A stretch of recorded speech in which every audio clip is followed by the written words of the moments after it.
Hello friends, welcome to Katiyar DK education point. I am Divya और आज हमारी ईवीएस की क्लास है। ये क्लास आपकी सीटेट पेपर 1 के लिए है। तो चलिए अपनी क्लास को शुरू करते हैं।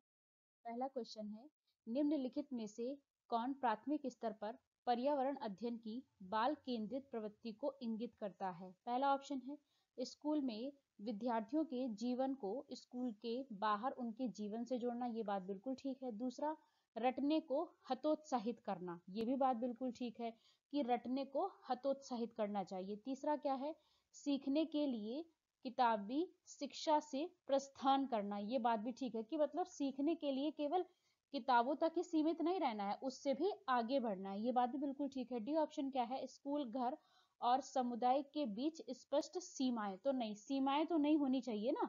स्कूल घर और समुदाय के बीच में अगर आप सीमाएं बना देंगे तो बच्चा सीखेगा कैसे? इसके लिए तो इन तीनों में तालमेल होना जरूरी है ना, तीनों का सहयोग जरूरी है। अगर बच्चे को आप सही विकास करना चाहते हैं तो स्कूल घर समुदाय तीनों में तालमेल होना चाहिए। सीमाएं नहीं करेंगे हम उसमें, तो डी ऑप्शन आपका गलत हो जाएगा। तो ए बी सी आपका करेक्ट होगा, ऑप्शन नंबर 3 है ना, ए बी सी आपका इसमें करेक्ट हो जाएगा। आगे बढ़ेंगे हम। निम्नलिखित में से कौन सा प्राथमिक स्तर पर पर्यावरण अध्ययन के उद्देश्य हो सकते हैं?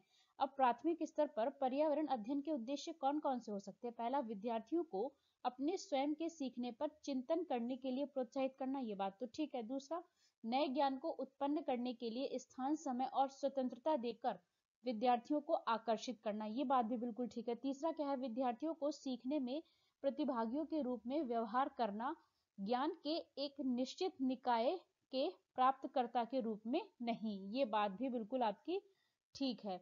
डी ऑप्शन क्या कहता है, निर्धारित पाठ्य पुस्तक को सीखने के लिए संसाधनों का एकमात्र आधार बनाना। नहीं, ये गलत है कि क्या सिर्फ पुस्तक ही बच्चे के सीखने के लिए एकमात्र संसाधन है? नहीं, ऐसा तो नहीं है ना। तो डी ऑप्शन आपका गलत हो जाएगा बेटा। इसमें भी आपका फिर ए बी और सी करेक्ट हो जाएगा। ऑप्शन नंबर 1 आपका ए बी सी इसमें करेक्ट हो जाएगा। आगे बढ़ेंगे हम।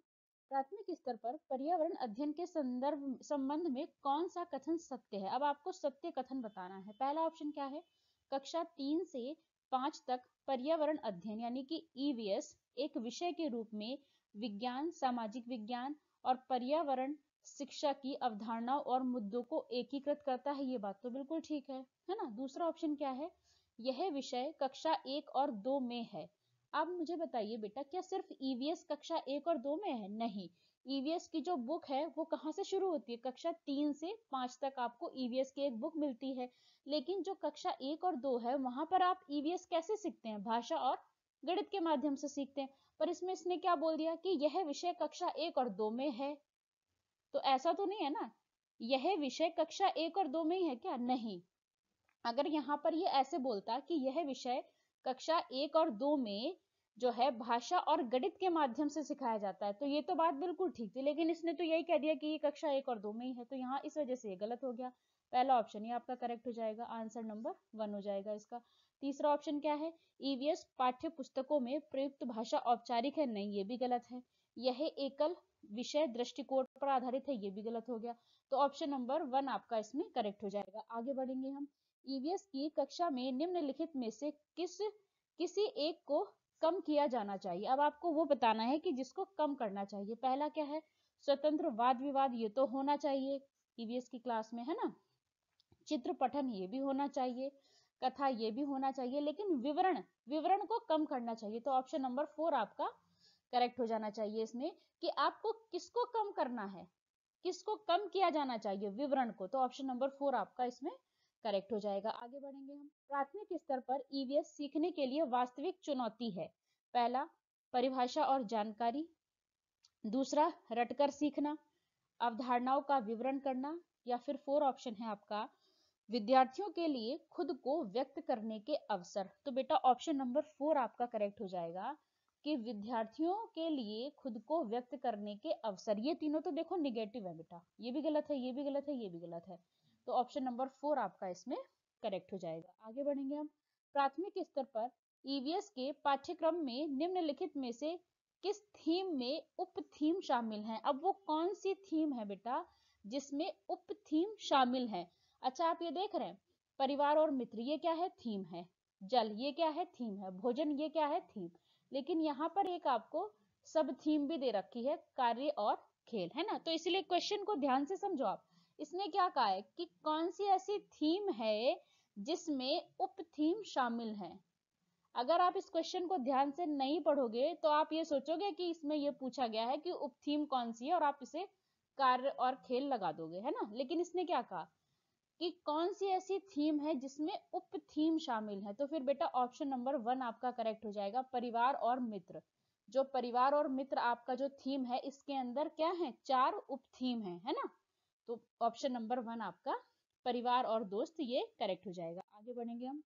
ईवीएस में प्रामाणिक एवं सार्थक शिक्षण दिया जा सकता है। अब कैसे दिया जा सकता है, अब आप ये बताएंगे, वर्णन द्वारा, वास्तविक संवाद द्वारा, प्रयोगों की प्रक्रिया द्वारा, या फिर सही और गलत के रूप में विद्यार्थियों। क्या आप ये सही गलत करेंगे, नहीं, ये गलत हो गया आपका ऑप्शन नंबर डी।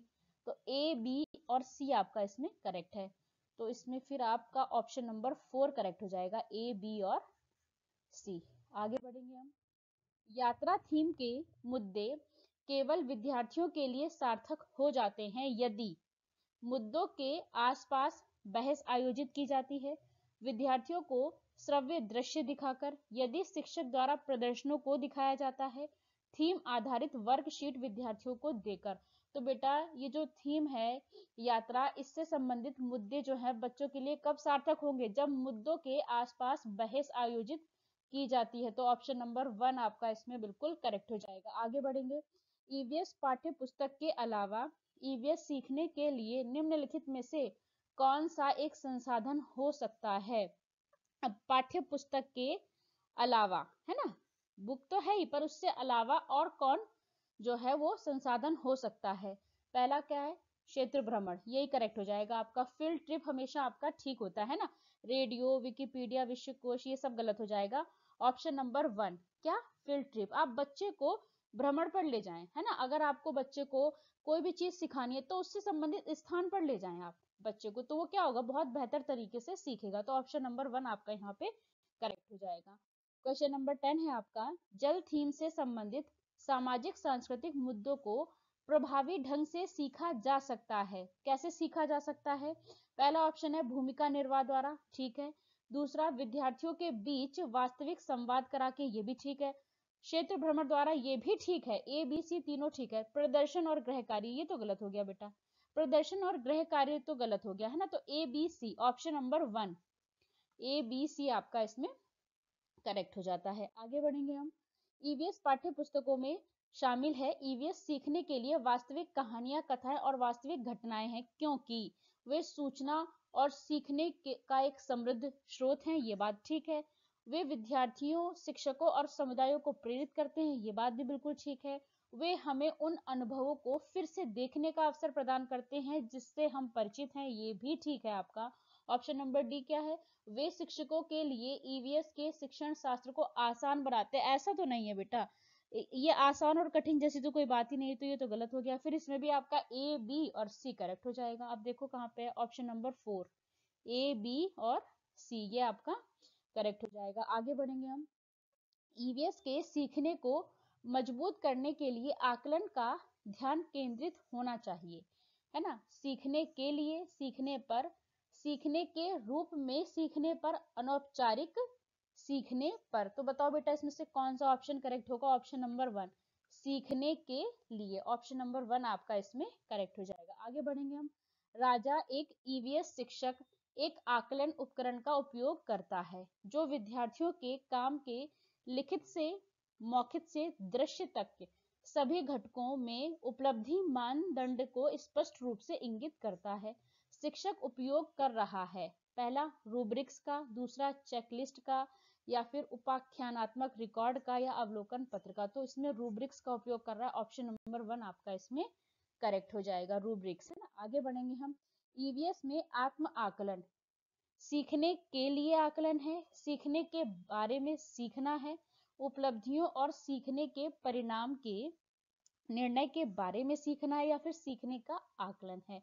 तो आत्म आकलन, है ना, ये क्या होगा, ए, बी, सी आपका इसमें करेक्ट हो जाएगा, लेकिन डी नहीं होगा, डी गलत हो जाएगा। तो ए, बी, सी देखो कहाँ, ये ऑप्शन नंबर 1 ए, बी, सी आपका इसमें करेक्ट हो गया। आगे बढ़ेंगे हम। ईवीएस का सीखना आधारित है। पहला ऑप्शन है आपका सरल से जटिल के सिद्धांत पर, जटिल से सरल के सिद्धांत पर, ये तो गलत हो गया। वैश्विक से स्थानीय के सिद्धांत पर, गलत है। कैसे होता है? स्थानीय से वैश्विक के सिद्धांत पर। अमूर्त से मूर्त के सिद्धांत पर, ये भी गलत है। कैसा होना चाहिए बेटा? मूर्त से अमूर्त की तरफ, ये भी गलत है। तो ऑप्शन नंबर 1 आपका करेक्ट हो गया। कैसा होना चाहिए? सरल से कठिन की ओर जाना चाहिए हमें, है ना। वीडियो अच्छी लगे तो लाइक करें, शेयर करें, चैनल को सब्सक्राइब करें। Thanks for watching this video.